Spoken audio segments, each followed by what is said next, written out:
You know, when a conversation suddenly feels off and you're not even sure why, it can be just one word.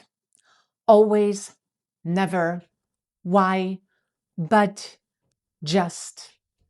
Small words, but they change everything. Which one do you notice the most?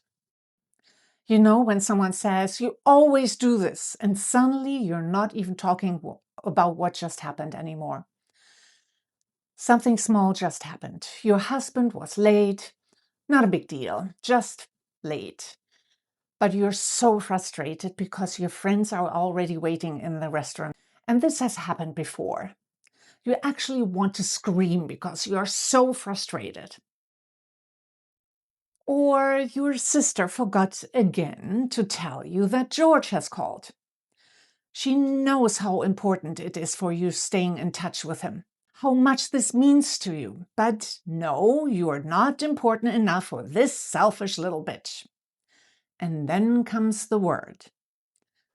Always. You always do this. And right there, the conversation changes. You're always late. You always forget telling me when someone called for me. Instead of talking about what just happened, we are talking about what always happens, every time. Now it's about history, patterns, who they are. When they hear this word, they don't think about what just happened anymore. They think about the word. Not always. That's not true. I wasn't late yesterday. I do remember telling you sometimes. Always pulls you out of the moment. It exaggerates the moment, makes it worse than it really is. And the other person stops looking at the situation and starts defending themselves. If you take that one word out, you're late again. And that's so frustrating. Now it stays right here, in this moment. And it's much harder to argue with something that's actually happening right now.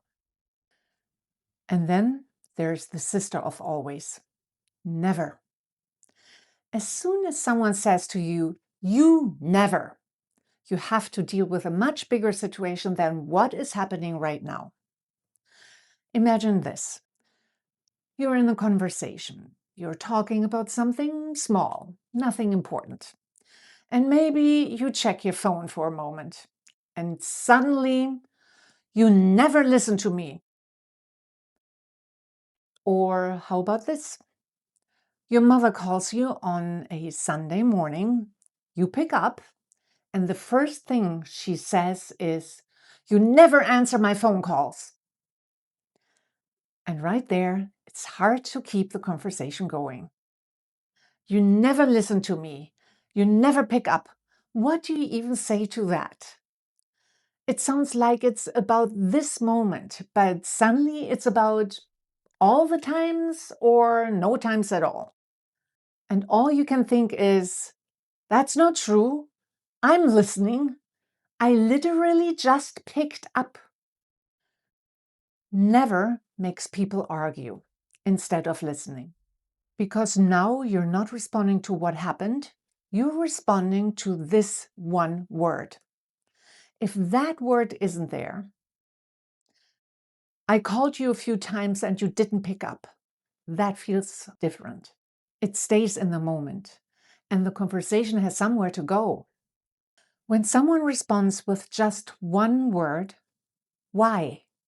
something shifts. You are at a party. You're tired and maybe a little bored, and you tell the host that you are going to leave now. And she just says, "Why?" Or one evening at dinner, you say that you are thinking about getting a new car, and your brother looks at you and asks, "Why?" Why depends a lot on the tone, but when spoken alone, this word often makes a conversation slightly tense. It's just one word, but it doesn't always feel like curiosity. It suddenly feels like you have to explain yourself. And in your head, it's immediate. Am I not allowed to leave? Why do I have to justify this? Can't I just want a new car? You're not just sharing something anymore, you're defending it. Why often sounds like interrogation. And now the conversation feels slightly tense, even if that wasn't the intention.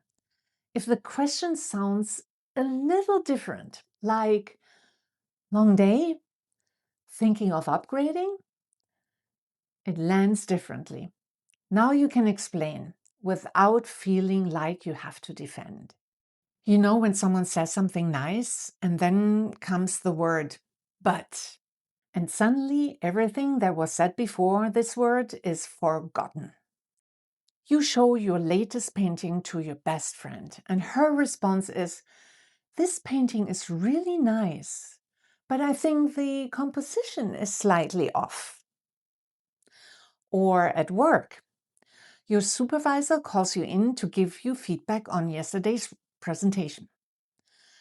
"This was a great presentation, and I really appreciate your effort to make this topic understandable, but your headlines need to be a little catchier." But, and right there, something drops. You heard the compliment, but it doesn't stay. But pulls you immediately down from the good feeling you just had. All you can think now is, my paintings suck. He hates my presentations. You feel it in your stomach. All you want is to leave. After but, people only hear the second part. Because the first part starts to feel less real, even if it was meant, even if it was true. Maybe they wanted to help, but all you can hear and later remember is only what comes after the word but, and you shrink. If those two thoughts were just separate, this was a great presentation. Pause. Your headlines could be a little stronger. It lands differently. Now the good part can stay and the feedback has space. Sometimes it's just one small word. Just. You are at a barbecue and someone says something sharp, like, "Look at her. Her taste in clothes gets worse the older she gets." And you react and say, "I don't think that's very nice. She is such a wonderful friend." And now the person says, "I was just joking." Or you have a friend who is always in financial distress. And one day, when he visits you, he asks you if you could lend him money. A lot of money. You look at him totally surprised, and he says, "I was just asking." And suddenly, your reaction feels too much. Before that, something didn't feel right. Now it feels like you are the problem. You feel corrected, thinking, was that really a joke? Or am I overreacting? Did I take that too seriously? The situation didn't change, but the feeling did. Just makes things feel smaller than they are. And it also makes your reaction feel bigger than it should be. So now you're not thinking about what was said anymore. You're thinking about whether your reaction was wrong. And the focus quietly shifts from what happened to you. And the strange thing is, these are just small words.